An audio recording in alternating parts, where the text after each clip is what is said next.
નાસ્તો કરી લ્યો. મસ્ત જલેબી, ફાફડા નથી અને રબડી નથી હો, ખાલી જલેબી છે.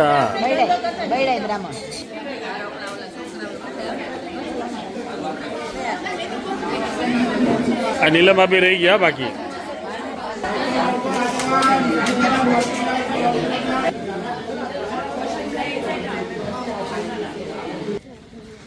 આ અમારી હોટલનું ગાર્ડન.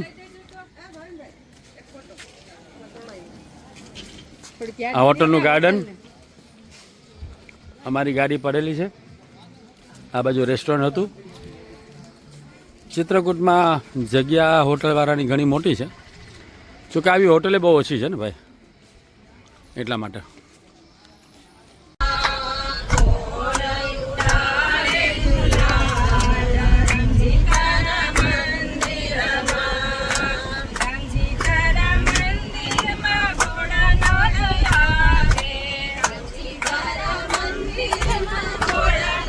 આ ગુપ્ત ગોદાવરીનું પાર્કિંગ સ્ટેન્ડ છે. અહીંયાથી આગળ ગાડી જતી નથી, એટલે ખાસ લોકોને યાદ રાખવું. અહીંથી રિક્ષા મળે છે, આ ટાઈપની રિક્ષા મળે છે અહીંથી. 700 મીટર કહે છે કે 700 મીટર આગળ જવાનું છે. અહીંથી રિક્ષા સિવાય કોઈ વાહન જતા નથી. કદાચ 4 વ્હીલ જતી હશે, ત્યાં જશો એટલે આઈડિયા આવશે. મારા દીપા આગળ બેઠી છે. અમે લોકો આવી ગયા છે ગુપ્ત ગોદાવરી. વાહ, આ વસ્તુ સરસ છે દીપા, આ લેવી છે આપણે.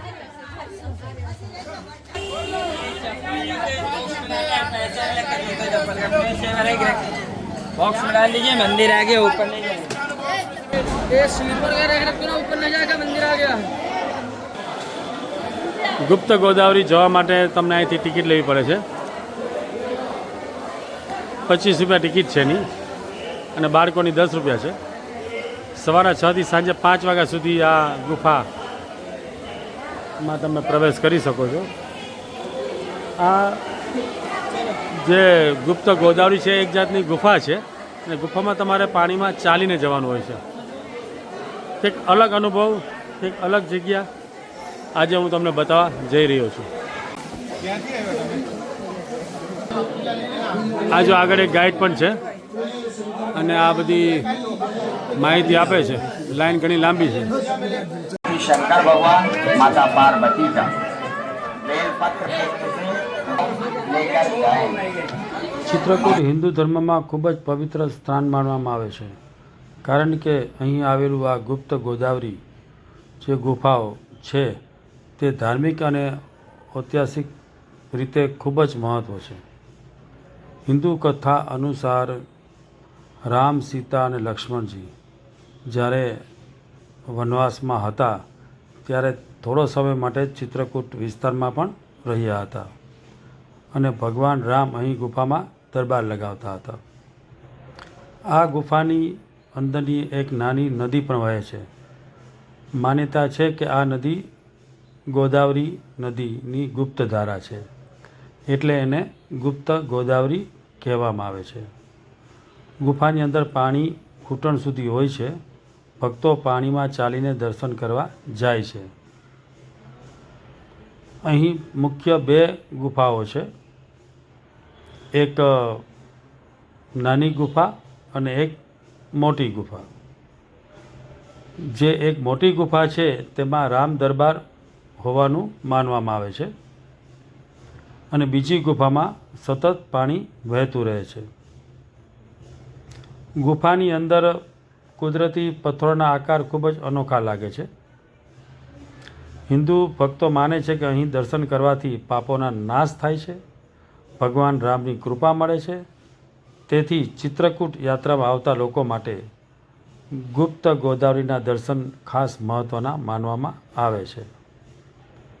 હવે અમે આગળ જશું. તમે જુઓ આ ગુપ્ત ગોદાવરીનો નજારો. બહાર નીકળતા થોડું માર્કેટ છે. જેમ કે હરેક ધાર્મિક સ્થળ ઉપર નાની નાની દુકાનો તો રહેવાની જ છે, અને માર્કેટ પણ હોય જ છે. અમુક લોકોએ ખરીદી કરી રામ ભગવાનનું અહીં મહત્ત્વ હોવાના હિસાબે તુલસીની માળા વધારે મળે છે. ગુપ્ત ગોદાવરીનું સ્થળ જોયા પછી અમે લોકો નીકળી ગયા. પાર્કિંગ ઉપર અમારી ટેમ્પો ટ્રાવેલ ઊભી રહી ગઈ અને અમે લોકો ચાલીને જવા માટે નીકળી ગયા એવી જગ્યા ઉપર, જે હું તમને આગળ જઈને બતાવીશ. આ જે રસ્તો તમને બતાવું છું ને એ બહુ સરસ છે. અને શિલાજીત બેચते हो ना आप? ये मंदाकिनी नदी है ना? સતી અનસુયા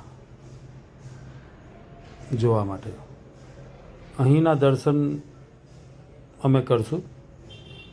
આ જગ્યા મંદાકિની નદીના કાંઠે આવેલી છે અને સરસ મજાની જગ્યા છે. તો તમે હવે આગળ જુઓ સતી અનસુયા. આખું આ રોડ સાઈડનું માર્કેટ છે. લોકો અહીં રુદ્રાક્ષ વધારે વેચે છે.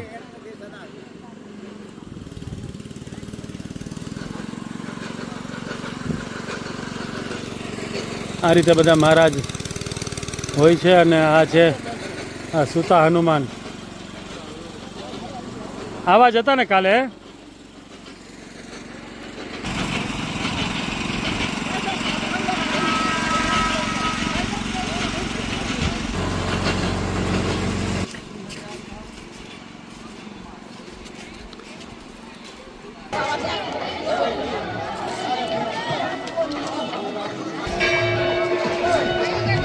આ મંદિર છે.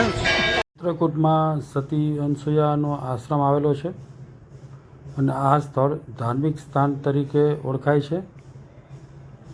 પતિવ્રતા ધર્મ, તપસ્યા અને માતૃત્વની શક્તિનું પ્રતીક ગણાય છે. સતી અનસુયા કોણ હતા? તો કે અનસુયા મહાન ઋષિ અત્રિના પત્ની હતા અને હિન્દુ પુરાણોમાં અનસુયાજીને સૌથી મહાન પતિવ્રતા સ્ત્રી તરીકે માનવામાં આવે છે.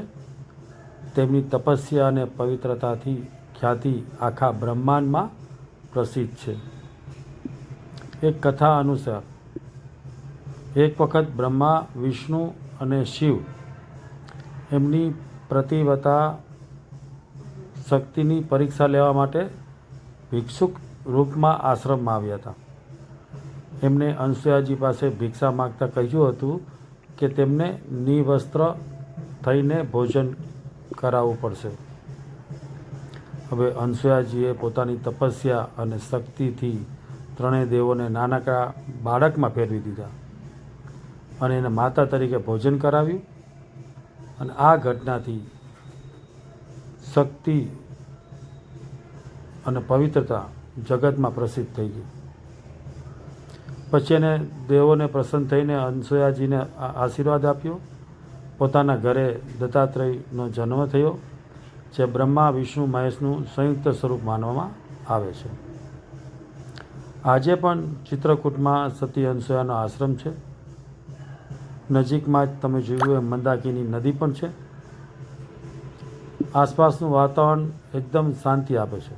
અમે પહોંચી ગયા છે હનુમાન ધારા. રોપવે આજે બંધ છે, પરંતુ દર્શન તો અમારે કરવાના જ હતા. ગાડી દ્વારા ઉપર જવાય છે. મંદિર તમે સામે જોઈ રહ્યા છો, એની ઉપર જીપ જાય છે. ત્યાંથી પાછું નીચે આવવું પડે છે અને પાછું દર્શન કરીને પાછું ઉપર જવું પડે છે. એટલે અમે લોકોએ વિચાર્યું કે દર્શન દૂરથી કરી લેવા અથવા તો નીચેની જગ્યાથી જે મૂર્તિ હોય સ્થાપિત ત્યાં કરી લેવા. તમને આગળના વિડીયોમાં બતાવું તો આ ટાઈપનો રોપવે હોય છે, જેમાં 170 રૂપિયા આવવા જવાની ફી છે અને તમે ઉપર જઈને દર્શન કરી શકો છો. અમારા નસીબમાં રોપવે હતો નહીં. અમારા આગળની ટૂરનો આ એક વિડીયો છે, જેમાં રોપવે કઈ રીતે જાય છે અને કઈ રીતે દર્શન થાય છે એ તમને બતાવવાનો પ્રયત્ન કર્યો છે.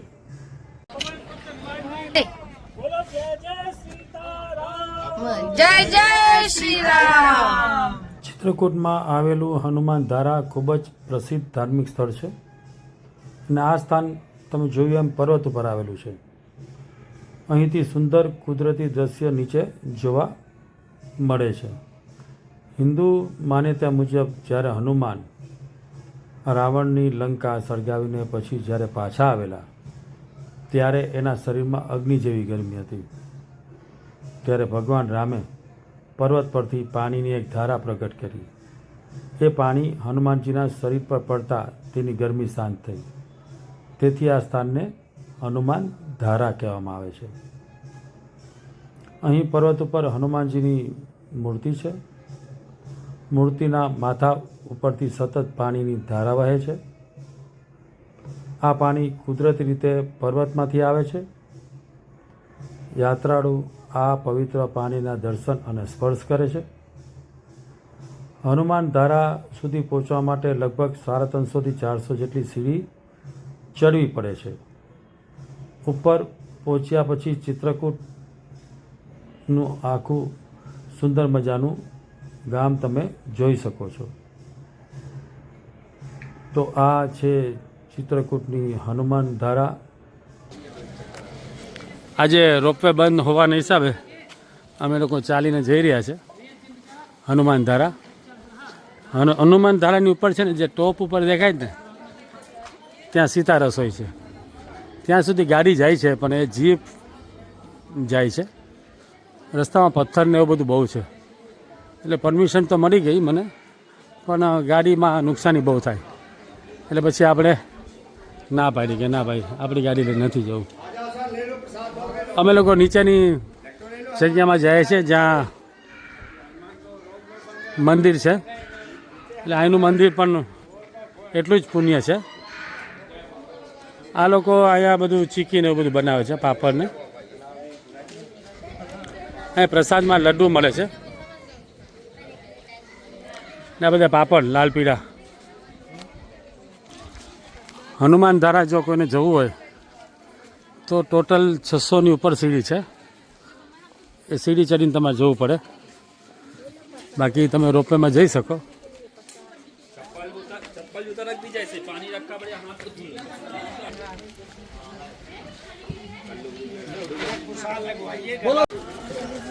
આ બાકે બિહારીજીનું મંદિર છે. અત્યારે બપોરના ટાઈમે બંધ હોય છે.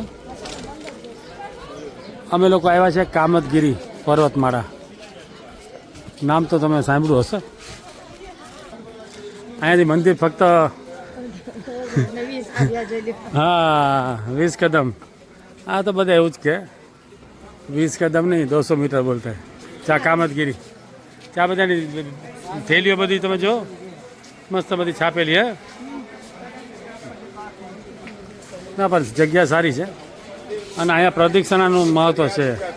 આ જે ઉપર જે પર્વત છે ને એ ધનુષ આકારનો છે. તમે કોઈ પણ રીતે કોઈ પણ દિશામાંથી ઉત્તર, દક્ષિણ, પૂર્વ, પશ્ચિમ, નૈઋત્ય, વાયુવ્ય, અગ્નિખૂણો જ્યાંથી જોવો ને ત્યાંથી તમને ધનુષ આકારનો જ દેખાય. બોલો, એની ગેરંટી.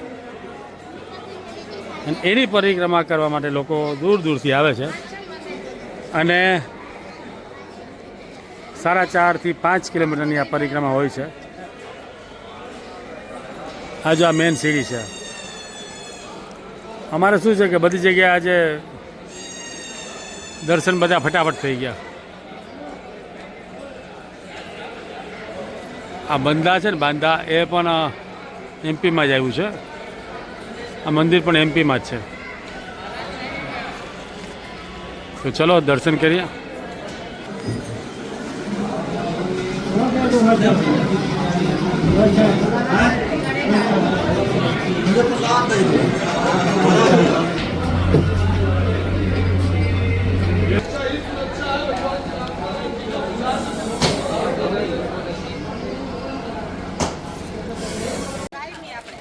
આ છે પર્વતમાળા, જેની પરિક્રમા કરવાની હોય છે.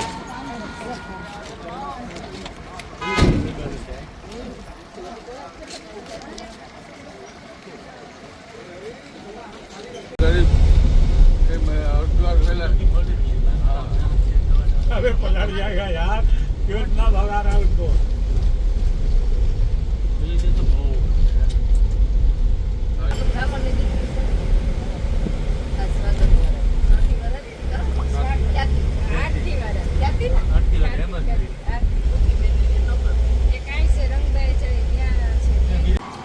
હું આવ્યો છું સ્ફટિક ટેમ્પલ. અહીં ભરત દ્વારા રામની પૂજા કરવામાં આવેલી એની આ જગ્યા છે સ્ફટિક શિલા.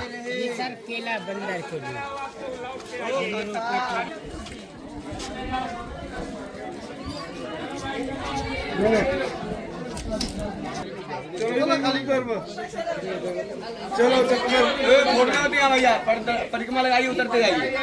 चलिए. ये स्फटिक शिला है जो ऐसा पत्थर हमारे पूरे चित्रकूट में नहीं. तुलसीदास जी और वाल्मीकि ने रामायण में इनका उल्लेख किए हैं. मंदिर तो आपके हमारे बनाए गए, लेकिन ये प्राकृतिक और नेचुरल जो भगवान राम जी के समय से और अभी भी बरकरार है. उस पत्थर का जितना तापमान, जितना टेम्परेचर अभी है, ठंड में आप देख सकते हैं, लेकिन मई और जून यानी कि गर्मी के महीनों में पत्थर हमेशा ठंडा रहता है 12 माह. यहाँ राम जी सीता जी को बैठाकर अपने जीवन काल में एक बार स्वयं जंगल गए, वहाँ से फूल तोड़ते गए, फूलों का बेड़ीहार गजरा यानी माला बनाई और माता सीता जी को उन्हें बैठा करके श्रृंगार किए. तब इंद्र का पुत्र जयंत तो भगवान राम जी की परीक्षा लेने के लिए कौवे का रूप धारण किया और सीता चरण सोचित लगा. सीता जी के पैर में चोट मार के बच गया. तब राम जी एक सिंह का तिनका छोड़े, कौवा तीनों लोकों में गया, ब्रह्मा विष्णु महेश, लेकिन कोई शरण नहीं दिया. तब रास्ते में नारद जी मिले, फिर उन्होंने समझाया तो वापसी राम जी के पास आया, माफी मांगा. राम जी कौवे की एक आंख फोड़ दिए, यानी कि सुन कृपालु अति आर्तवाणी और एक नयन कर तजमानी. तब से आज भी कौवे एक आंख से देखते हैं. आंखें दो होती हैं लेकिन दिखाई एक से देता है. वो भगवान राम जी का बायां चरण, ये दाहिना घुटना क्या बोलते हैं, गुड़गा बोलते हैं, गुड़गा. ये दाहिना अंगूठा.